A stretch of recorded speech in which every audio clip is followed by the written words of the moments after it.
రామ్జీ అనేది పెట్టినారు. అట్లాగే మరి ఈ చట్టం అయితే ప్రైవేట్ మెంబర్ బిల్లు చట్టం అయితే 6 గ్యారెంటీలది మీకు లాభం ఏంది అంటే యాసంగికి ఎగ్గొడతా వానాకాలం ఎగ్గొడతా అని చెప్పే హక్కు ముఖ్యమంత్రికి ఉండదు. ఇప్పటికి 3 సార్లు రైతు బంధు ఎగ్గొట్టిన ముఖ్యమంత్రికి తప్పదు. ఆయన మెడకు ఇదొక చట్రంలాగా బిగించి రైతు చేతుల్లో అప్పుడప్పుడు ఎద్దులు అటు ఇటు రుపుతుంటే బట్ట ఆపుతారు చూడు కళ్ళమేసి, అట్లా ముఖ్యమంత్రికి కూడా ముక్కుతాడేసే అవకాశం మా రైతన్నలకు దక్కుతుంది. అందుకే ఈ చట్టం చేయాలంటున్నాం. పాస్బుక్ ఉన్న ప్రతి రైతుకి దీనివల్ల లాభం అవుతుంది. రైతు బంధు ఆపే అవకాశం ప్రభుత్వానికి ఉండదు. అన్ని పంటలకు 500 బోనస్ అన్నారు. చట్టం అయితే మీకు బోనస్ కూడా ఇవ్వక తప్పని పరిస్థితి. అన్ని పంటలకు మొక్కజొన్న కావచ్చు, పత్తి కావచ్చు, సోయా కావచ్చు, మిర్చి కావచ్చు, అన్నిటికి ఇస్తామన్నారు. అన్నిటికీ మరి ఇచ్చే విధంగా చట్టం పనికొస్తుంది. బోనస్ అనేది బోగస్ కాకుండా కాపాడేది ఈ చట్టం. అట్లాగే రైతు కూలీలకు నెలకు 1000 రూపాయలు అన్నారు. ఈ చట్టం ద్వారా మీకు కూడా రైతు కూలీలకు కూడా లాభం అవుతుంది. ఆటో డ్రైవర్లకు నెలకు 1000 రూపాయలు అన్నారు. మరి మా రాష్ట్రంలోని 7 లక్షల మంది ఆటో అన్నలకి వాళ్ళకు కూడా ఈ చట్టంతో లాభం అవుతుంది.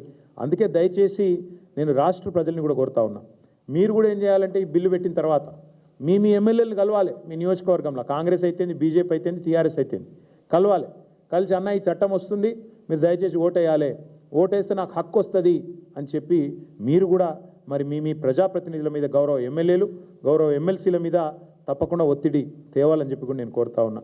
అట్లాగే రాష్ట్రంలోని ప్రతి వర్గానికి గ్రామాన నేను విజ్ఞప్తి చేస్తూ ఉన్నా, ఈ బిల్లు పెట్టిన తర్వాత తప్పకుండా 6 గ్యారెంటీల మీద చట్టం చేయండి. చేస్తే ఆటో డెబిట్ అంటే మీరు చలాన్లకు ఎట్లయితే ప్రభుత్వం నా అకౌంట్లోకి వెళ్ళి కట్ చేస్తూ ఉంటుందో అట్లా ప్రభుత్వ అకౌంట్లోకి వెళ్ళి నాకు పైసలు పడేటట్టు మా కేటీఆర్ అన్న, మా బీఆర్ఎస్ పార్టీ చట్టం తెస్తున్నది. కాబట్టి దాన్ని మీరు అమలు చేయండి, దానికి మీరు వంతపాడండి, దానికి మద్దతు ఇవ్వండి అని గౌరవ ప్రజాప్రతినిధులను మీరు మోటివేట్ చేయండి, వారికి చెప్పండి. తెలియని వాళ్ళు ఉంటే చదువుకున్న వాళ్ళు తెలియజెప్పే విధంగా ఎఫర్ట్ పెట్టండి. ప్రభుత్వం ముక్కు పిండి మీ పైసలు మీ ఖాతాలో పడేందుకే ఈ చట్టం తీసుకొని వస్తున్నాము. అందుకే గల్లా బట్టి నిలదీసే విధంగా మరి ఈ రకంగా ముందుకు పోతున్నాం.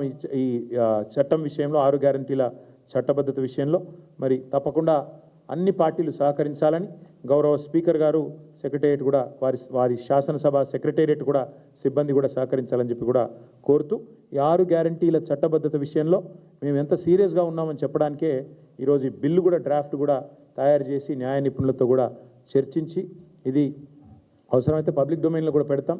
పబ్లిక్ కూడా ఏమైనా సజెషన్స్ ఇస్తే ఇవ్వచ్చు. దాని తర్వాత మండే ట్యూస్డే పోయి మరి